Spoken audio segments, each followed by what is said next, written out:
एक एक हम शरीक अपने जैसे अनेकों को बना दिया। वैसे भी बिजनेस को बरकरार रखने के लिए क्या होता है, जिसने स्टार्ट किया वो और भी इस तरह के तैयार रख खड़े कर देते हैं ना, ताकि वो आगे चलता रहे। तभी तो फिर चलता रहेगा।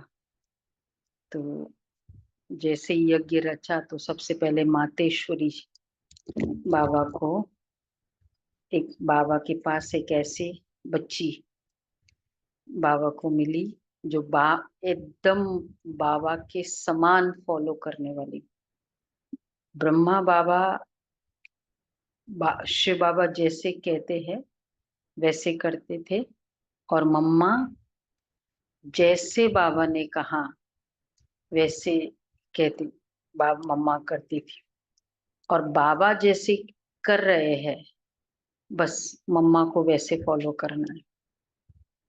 और फिर दादिया जैसे मम्मा बाबा कर रहे हैं वैसे हमें करना है। तो मम्मा वो ऐसी सोल थी। तो देखने वैसे देखा जाए तो कितनी छोटी एज, 47 की एज में संपूर्ण बन गई। तो जो इतना, और फिर आई भी कितनी लेट। शरीर की आयु मम्मा की बड़ी थी इन अ वे, क्योंकि 16 की एज थी। बाकियों की तो फिर भी सिर्फ 11 12 13, क्योंकि उन दिनों तो चाइल्ड मैरिज होते थे ना। तो अगर दादिया की उस समय मैरिज नहीं हुई तो मतलब 12 13 साल के होते ही है। तो मम्मा की तो 16 साल की उम्र थी। तो 16 to 47 कितने साल हो गए? 31 ईयर्स में मम्मा कर्मातीत बन गई। 30। तो क्या कौन कौन सा प्रिंसिपल फॉलो किया? जैसे आज अभी ये सुनाया नहीं, तो मम्मा को पूछा गया कि अ, आपने अभी सुनाया ये वाला जो सुबह सुनाया था, कि मम्मा से पूछा गया कि आप यज्ञ में आई हुई बहुत, मतलब आपके जैसे बहुत बहनें हैं, लेकिन आप पुरुषार्थ में आगे बढ़ी, तो ऐसी कौन सी एक बात पर आपने फोकस किया जिसके कारण पुरुषार्थ में आप आगे बढ़ी? मम्मा ने कहा ऐसे तो एक से तो आगे नहीं बढ़ते हैं, बहुत सारे गुण होते हैं। तो ये तो बहुत कठिन प्रश्न है, क्योंकि कोई व्यक्ति एक ही बात से आगे नहीं बढ़ता है। तो सबके मिक्सिंग से हर गुण, कहाँ पेशेंस की जरूरत है, कहाँ ये जरूरत है, ये उस हिसाब से आगे बढ़ता है। फिर भी बोला कि नहीं, एक बात बताओ कि जिससे तुम आगे बढ़ी। तो मम्मा ने बताया कि मैं समझती हूँ मेरे में जो दृढ़ता है ना, एक बार कोई संकल्प किया, ये अंडरलाइन करना है, तो उसको किसी भी हालत में पूर्ण करना ही है। ये इसी गुण से मैं आगे बढ़ी। एक बार जो संकल्प किया, किसी भी हालत में उसको पूरा करना ही है। ये पुरुषार्थ चाहिए आगे बढ़ने के लिए। तो अगर जो ये कर सकता है, मतलब दृढ़ता फ्यूल है गाड़ी को आगे जाने के लिए। और दूसरा दृढ़ता मतलब ही, फिर कोई कुछ भी कहे हम डगमगाएंगे नहीं। कोई ऐसे कहता है, कोई जो हम कर रहे हैं वो अगर श्रीमत अनुसार है, तो दूसरी आत्माओं के व्यू पॉइंट को मुझे देखना नहीं है। और अगर व्यू पॉइंट जो देखते हैं, बल्कि उसको अपनी दृढ़ता से उसको अपने जैसे बना देना, न कि उनके जैसे मैं बनूं। तो मम्मा में वो दृढ़ता थी कि एक बार। और दूसरा मम्मा के गुण थे, एक बार जो मिस्टेक की दोबारा नहीं करना। ये बहुत ही हाईएस्ट क्वालिटी ऑफ ह्यूमैनिटी हो जाती है। नहीं तो हम क्या कहते हैं, आखिर तो इंसान है ना। लौकिक लैंग्वेज में हम कहते हैं हम हम रियलाइज करते हैं और फिर चेंज करने का संकल्प रखते हैं, फिर मिस्टेक हो जाती है, फिर चेंज करने का संकल्प रखते हैं, फिर बाद में क्या कहते हैं, आखिर तो पुरुषार्थी है ना, परफेक्ट थोड़ी हुए हैं, भगवान थोड़ी है। तो हम लोग कहते हैं हम पुरुषार्थी है, तो इसलिए टाइम लगेगा चेंज होने में। और दुनिया वाले कह देते आखिर तो इंसान है, उनको तो रियलाइजेशन तो छोड़ो, टाइम लग, ट्रांसफॉर्मेशन तो छोड़ो, गलती करना मतलब इंसानियत। तो वो तो ये लेवल पे कह देते आखिर इंसान है। तो हमारा थोड़ा हायर लेवल है, हम कहते पुरुषार्थी है, मतलब we are ready to change. पर मम्मा में तो ये कौन सा गुण है? गलती दोबारा रिपीट होने का रीजन क्या होता है? लाइटली लेते हैं, अलबेलापन। एक्चुअली जो चीज हम बहुत फोकस होते, अटेंटिव होते, उसमें रिपीट नहीं होती। तो ये समझदारी तो ये मम्मा में थी। और तीसरी समझदारी, तो पहला दृढ़ता हो गया, सेकंड एक गलती को दोबारा रिपीट नहीं करना, और तीसरा जो मम्मा में गुण था कि मम्मा में मैच्योरिटी बहुत थी। मैच्योरिटी अर्थात कभी भी, जैसे माँ जैसी जितनी एज हो जाती तो मैच्योरिटी होती है, मतलब वो समझती है। तो आपको वो भाई साहब का एक दृष्टांत मालूम है ना? बाबा को एक बार पूछा, बाबा कुछ पी रहे थे तो पूछा बाबा ने, ब्रजमोहन भाई साहब, कि बाबा क्या पी रहे हैं? बोला बच्चे आपको भी चाहिए, आपको भी देता हूँ। तो बाबा ने अपने गिलास से वो थोड़ा और उनको भी दिया। उन्होंने तो खुशी खुशी से, बाबा का है, पी रहे, पीते ही तो आंखें, नाक में सल आ गया, करेला का जूस था। तो कहते अब क्या करूं, बाबा का दिया हुआ है, पिया भी जाता नहीं है। अब ले रहे थे, मम्मा बाजू में से गुजरी, जा रही थी, तो मम्मा ने देखा बच्चा थोड़ा ऊपर नीचे हो रहा है, तो बोला मम्मा क्या करूं इशारे से, क्योंकि पिया तो जाता नहीं, मम्मा को तो पता है करेला का। मम्मा ने कहा कोई बात नहीं, रख दो, इशारा कर दिया। तो जैसे मम्मा ना एक गैप ब्रिज थी, बाबा से थोड़े वो होते थे, एक रिस्पेक्ट के नाते, तो मम्मा उनको एक ढक देती थी, मैच्योर्ड, मैच्योरिटी मम्मा। और मम्मा की धारणा बहुत उच्च कोटि की थी। मम्मा बोलती भी बहुत कम थी, केवल क्लास में या किसी से व्यक्तिगत रूप से मिलते समय हम उनकी आवाज सुनते थे। देखो, कम बोलने के भी, क्लास में या अगर किसी से मिल रही है तब, परमात्मा की याद में लवलीन रहने की उनकी एक स्वाभाविक स्थिति होती थी। उनके आसपास के प्रकंपनों से जो अपनेपन का अनुभव होता था वो बहुत सुखद प्रतीत होता था। मतलब ऐस ये भी नहीं कि जैसे हम लोग हम शरीक होते हैं। हम्म, तो क्या होता है, अब जैसे देखो क्लास में 2 मिनट मिला, 1 मिनट, तो बातचीत कर लेते हैं ना। तो किसी भी तरह से वैसा लूजनेस नहीं आपस में बात करने का, वैसे बहुत अपनापन, लेकिन लूज नहीं। कुछ कुछ बातें, और लूजनेस जो होता है ना शब्दों में, वो फिर जो नहीं जरूरत होती वो बातें भी नहीं बोलता रहता है। शब्द, इसलिए शब्दों से पता चलता है मेच्योरिटी कितनी है कोई बात को। एक तो यूजलेस सब बातें, अच्छा ये एक्स्ट्रा बोलना, और दूसरा रिपीट करना, बार बार वही बात को रिपीट करते रहे, ये मेच्योरिटी, ये बिल्कुल कम मेच्योर्ड क्या प्रतीक होता है। तो मम्मा, ये मेच्योरिटी मम्मा में बहुत थी। और इस कारण क्या होता था, क्योंकि बाबा की याद, जब हम ज्यादा बोल लेते हैं, यूजलेस बोलते हैं, तो जो भी शब्द निकलता है उसका एनर्जी तो जाएगी दूसरों के, दूसरा जो उसके बारे में सोचेगा और बोलेगा वो फिर मुझे मिलता है। तो मैंने लूज टॉक्स किए। अच्छा, आपके घर में ऐसे, मेरे घर में ऐसे, तुम्हारे पास ऐसा, मेरा तो ऐसा है, मैंने तो कभी ऐसा, ये सब जरूरत क्या है? ये लौकिकता हो जाती है। अगर हम आपस में बात, हम यहाँ क्यों आए? स्पिरिचुअल हमारा नाता है ना, लौकिक नाता नहीं है। लौकिक में चलता है ऐसे वैसे, तो ये लूज।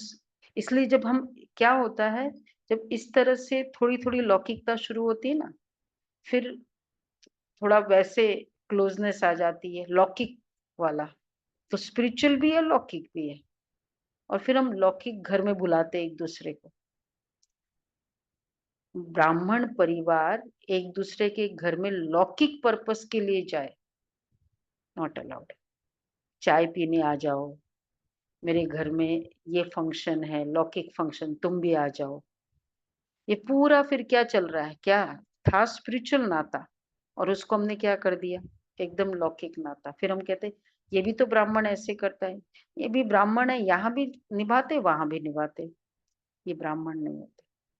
अगर हमें, चलो करके जाना भी है किसी अलौकिक भाई बहन के पास, प्योरली स्पिरिचुअल रीजन होना चाहिए। सैन फ्रांसिस्को में जो वहाँ वो बहनें बता रही थी, जो युगल वहां रहे, और बता रहे थे कि वहां भाई बहन यंग कपल्स है, छोटे छोटे बच्चे हैं, या एकदम 150, मतलब 75 यंग कपल्स है, एक दूसरे के घर में किसी ऐसे कभी ऐसे जाना भी होता है, तो पूरी नियम मर्यादाएं कि बाबा को याद करना, जो ज्ञान की लेन देन करना है, केवल वो लेन देन करना।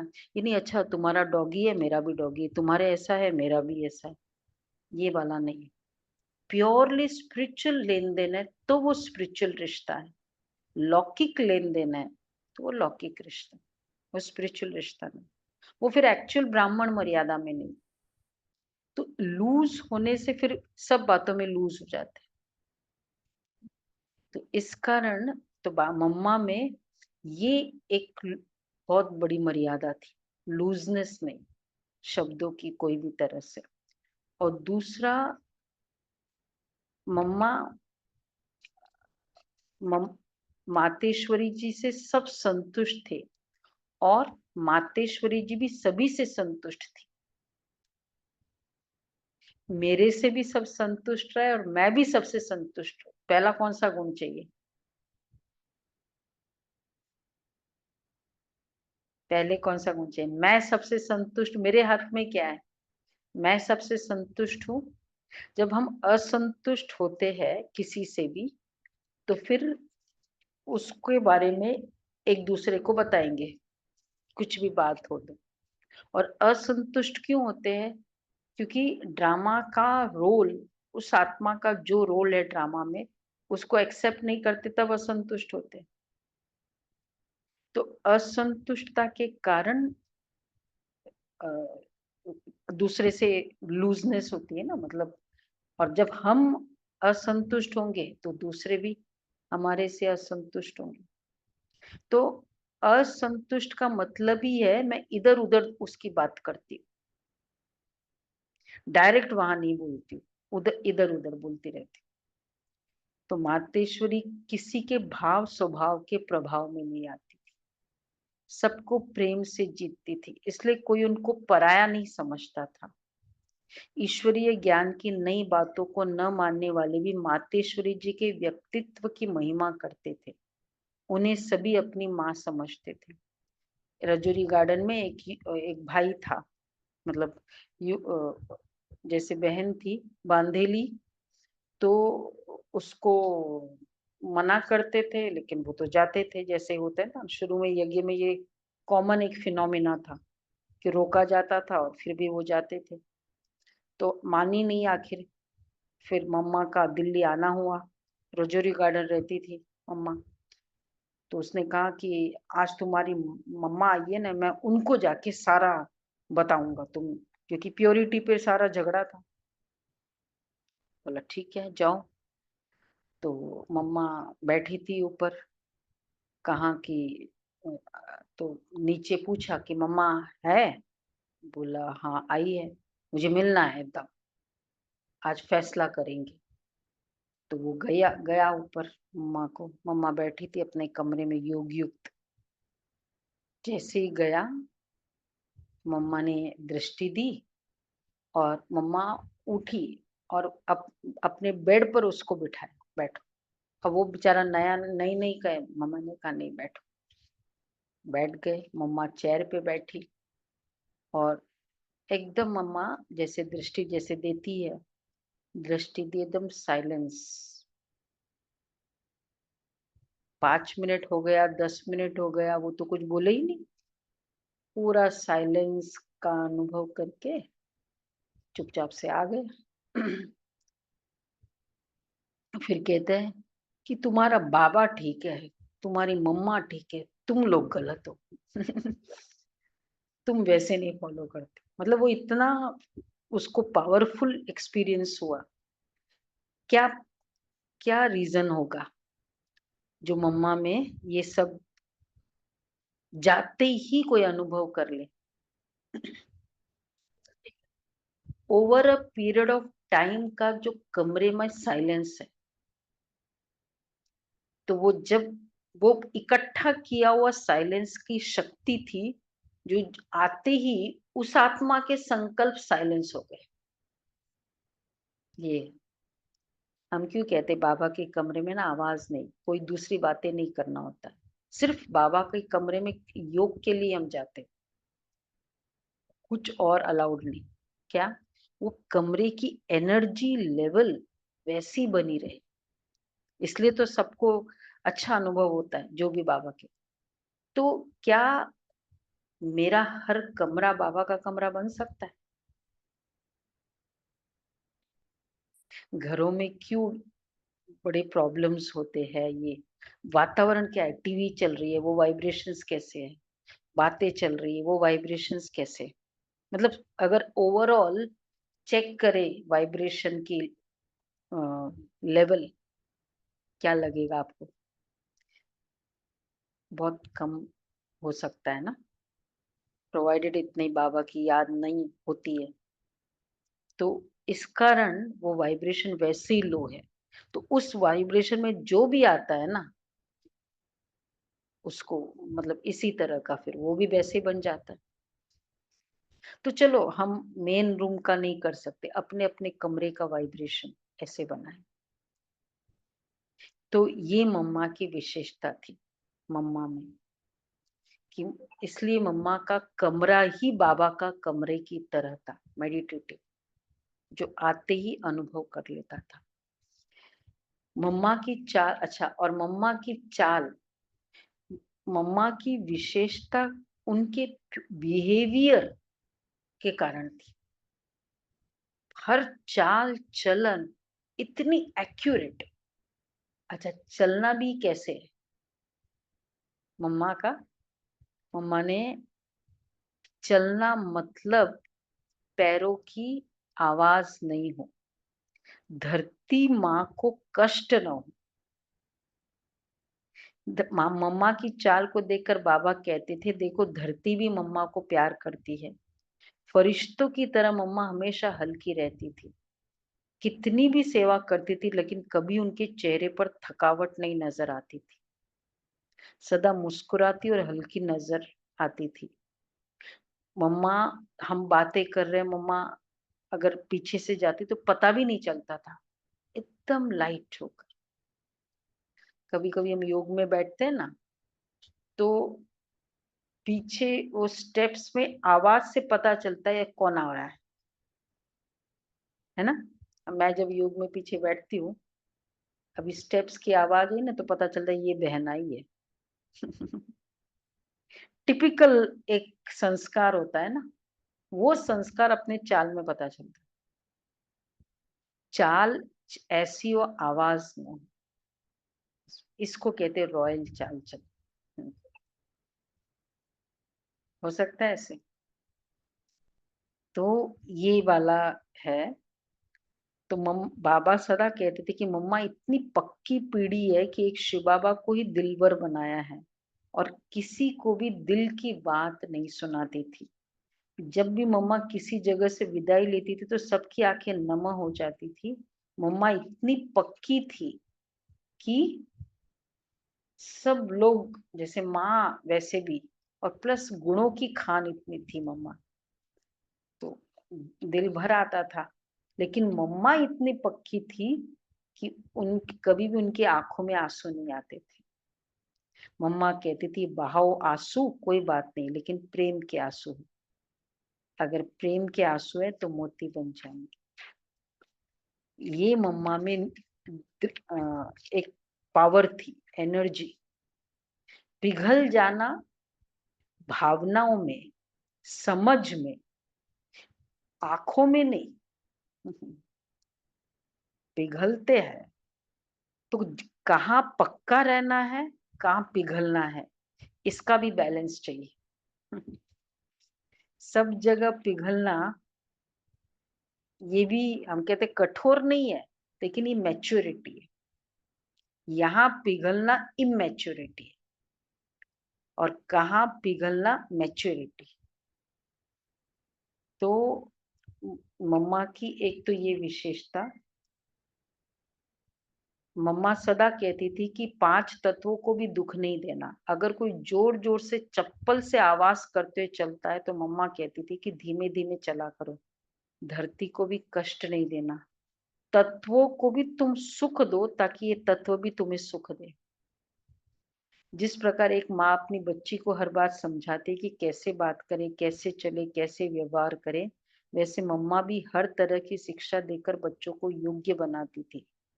जब भी मैं मम्मा को देखती थी तब मुझे सजी सजाई ताजधारी शक्ति के रूप में दिखाई पड़ती। तो ये मम्मा की इतनी मतलब समझदारी थी। एक्चुअली घर चलाना है ना, योग की पावर एक अपनी एनर्जी है, लेकिन मैच्योरिटी जो होती है ना, उससे घर चलता है, बिजनेस चलता है। क्या लगता है आप सबको? हम्म? और वो मैच्योरिटी ही आज घरों में क्यों क्लेश है? अगर कहते हैं ना ये है मैच्योरिटी नहीं।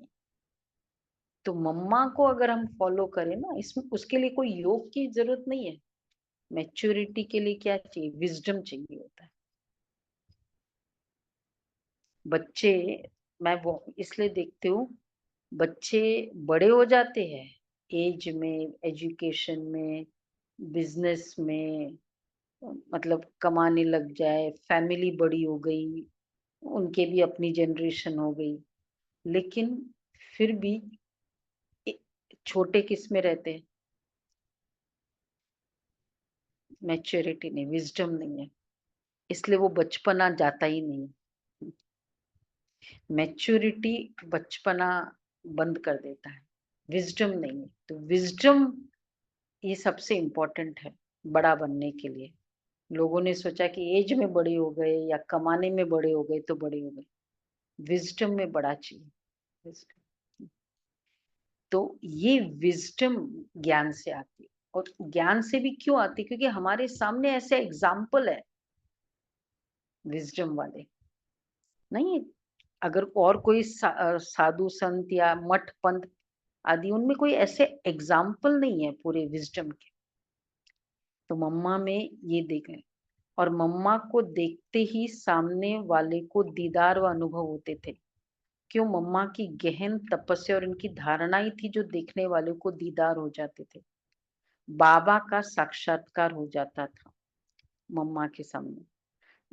बाबा मम्मा को बेटी के रूप में देखते थे तो माँ के रूप में भी देखते थे। बाबा ने उनको हमेशा यज्ञ माता का ही सम्मान दिया। कभी बाबा मम्मा को कहते थे, आप मम्मा आप तो यज्ञ माता है, जगत पित माता है, बच्चों को याद प्यार दो। तो मम्मा बोले, बाबा मम्मा बाबा के कहने अनुसार याद प्यार देती थी। बाबा भी मम्मा को बहुत इज्जत देते थे और कैसे व्यवहार भी करते थे। मम्मा कभी सेवा करके देखो, बाबा कभी भी कहीं गए नहीं सेवा के लिए। ऑलवेज इंडोर्स, मधुबन रहे। फाउंडर ऑफ द ऑर्गेनाइजेशन लेके ट्रेवल नहीं किया। मम्मा जाती थी तो मम्मा पुणे, बेंगलोर, कानपुर सेवा करके आती। मम्मा का सेवा का मतलब आने का समाचार होते, बाबा कहते जगदम्बा आ रही है बच्चे। बारिश हो रही थी तो जगदम्बा सरस्वती आ रही है तो क्या करोगे। अब बाबा क्या करे, क्योंकि पांडव भवन तो खुला था ना। बाबा ने कहा बच्चे टेंट बनवाओ, मातेश्वरी जगदम्बा आ रही। बाबा ने टेंट बनवाया, बारिश आ रही थी। बाबा को देखो कितना सम्मान था मम्मा के लिए। तो जब हम कंप्लीटली निश्चय बुद्धि होते हैं ना बड़ों के प्रति, बाबा के प्रति, ऑटोमेटिक वो सम्मान हमें मिलता है। तो मम्मा में वो सम्मान का नेचर है। और मम्मा ने हमने यह देखा कि सामने कोई भी आए, किसी भाव से आए, मम्मा की दृष्टि पड़ती हुए चरणों में झुक जाता था। मम्मा तपस्या में 14 वर्ष, हम तपस्या में 14 वर्ष मम्मा के अंग संग रहे। अमृत वेले 2 बजे बिस्तर छोड़ देती थी और कुर्सी पर बैठ योग करती थी। ये मम्मा की नियमित दिनचर्या थी। मम्मा हमें सब प्रकार की कर्मणा सेवा साथ। मम्मा ने ये योग का नियम अपने कैंसर की फाइनल स्टेज तक रखा। बिस्तर 2 बजे छोड़ दे, योग कर। मतलब मैंने देखा जो अनन्य बाबा के बच्चे ना, जिन्होंने संस्कारों में यंग एज में वो नियम शुरू कर दिया, उनका आज इस एज, कोई भी बड़ी एज हो जाए या कोई भी बीमारी हो जाए, वो नियम नहीं तोड़ता है, कुछ भी हालत हो शरीर की। लेकिन बाबा के अनन्य बच्चे ये विशेषता होती है। तो ये मम्मा में 2 बजे और कैंसर की डिक्लेयर्ड हो गई है वो स्टेज में भी। तो ये क्या था मम्मा का, त्याग, तपस्या और सेवा, ये विशेषता थी। तो ये पूरी बहुत अच्छा, कल हम भोग बाबा ऐसे मम्मा को हम भोग लगाएंगे। एक ही हमारे यज्ञ में अलौकिक माँ है, अलौकिक, और एक ही हमारे अलौकिक फादर है। तो जैसे 18 जनवरी को हम सब मिलके बाबा को भोग लगाते हैं, ऐसे कल भी मम्मा के दिन भी सभी को, जैसे अपने फादर मदर का दिन होता है तो नहीं आते लोग, कितनी दूर दूर से भी आते हैं ना, वो एक जगह इकट्ठा होते हैं कि मेरे फादर का दिन है, मदर का है। तो ये विशेष वो दिन वैसे भी है, तो सभी आएंगे। संडे भी है।